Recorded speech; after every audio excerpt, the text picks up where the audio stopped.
Olá, meu nome é Henry Zatz, hoje é quinta-feira, dia 30 de julho, e você está ouvindo mais um giro de notícias do Canal Expresso.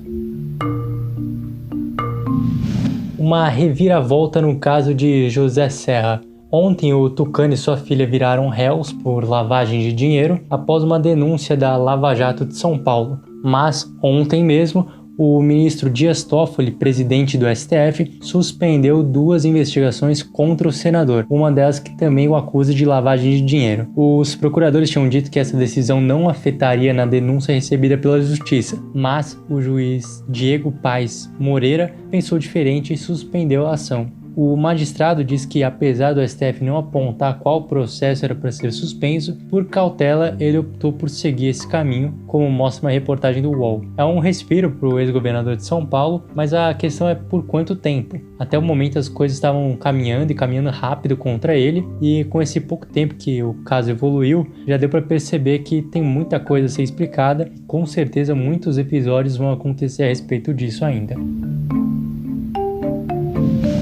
E aparentemente vamos ter que abrir um quadro pessoas que se inscreveram para receber o auxílio emergencial, mas não deveriam, ou algo com um nome melhor, mas a ideia é essa. A bola da vez agora é Stephanie dos Santos Pazuello, filha do Eduardo Pazuello, ministro interino da Saúde. De acordo com o jornal O Globo, Stephanie teve o pagamento aprovado, mas a Caixa não pagou por inconsistência no cadastro. Ela ainda teria solicitado o pagamento de R$ 1.200, que é o valor pago a mães solteiras. Essa é a segunda vez que Stephanie aparece nos noticiários em poucos dias, e assim como o pai, nunca é por coisa boa. Na semana passada ela foi nomeada para um cargo de supervisora da diretora de gestão de pessoas da Rio Saúde, que é uma empresa gerida pela Prefeitura do Rio. Na ocasião, a empresa falou que ela foi contratada por sua experiência, não por ser filha do ministro. Com certeza foi apenas uma coincidência.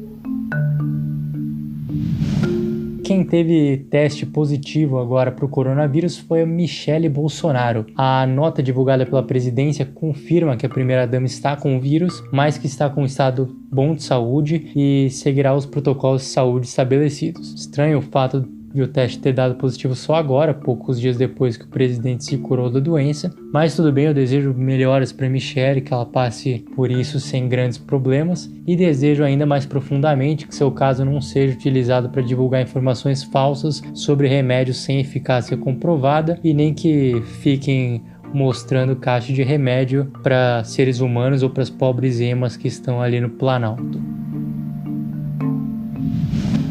E a reforma tributária está dando o que falar. Isso porque o Ministério da Economia tenta a todo custo empurrar um imposto sobre transação financeira goela abaixo da população. Agora, a ideia é desonerar todos os salários em 25% em troca dessa nova taxa.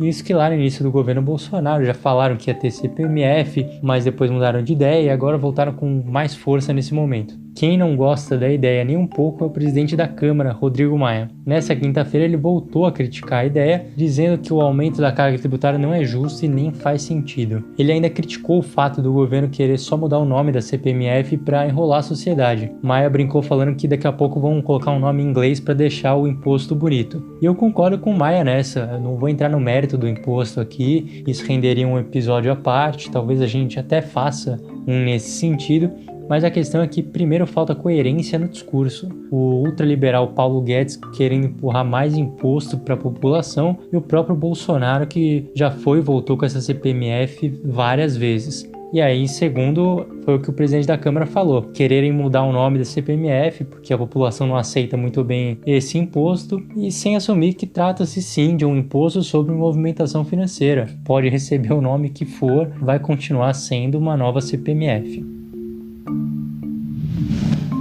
E a situação nos Estados Unidos caminha para um lugar bem perigoso. Hoje o presidente Donald Trump, que já é visto como alguém com tendências no mínimo autoritárias, foi às redes sociais para pedir o adiamento das eleições. Na situação de pandemia que a gente vive, é um caminho que muitos países devem tomar mesmo. As próprias eleições municipais aqui foram adiadas, então é um caminho que tem um certo sentido. Mais estranho é o fato de que Trump, sempre minimizou a pandemia e agora está preocupado com isso. estranha, ainda mais que ao pedir, ele não diz que o problema para as eleições é a pandemia, mas o fato de que a votação seria feita pelo correio e que isso seria passível de fraude. E aí já entra uma característica que muitos autores apontam como fator em comum em ditadores ou pessoas que levaram o país a romper com a democracia, que é desmerecer a eleição ou dizer que ela foi fraudulenta. Então, mesmo antes da eleição acontecer, Trump já começa com esse discurso. E para vocês entenderem, a votação por correio nos Estados Unidos é comum e ela pode ser praticada mesmo em situação normal. A pessoa pode ir lá votar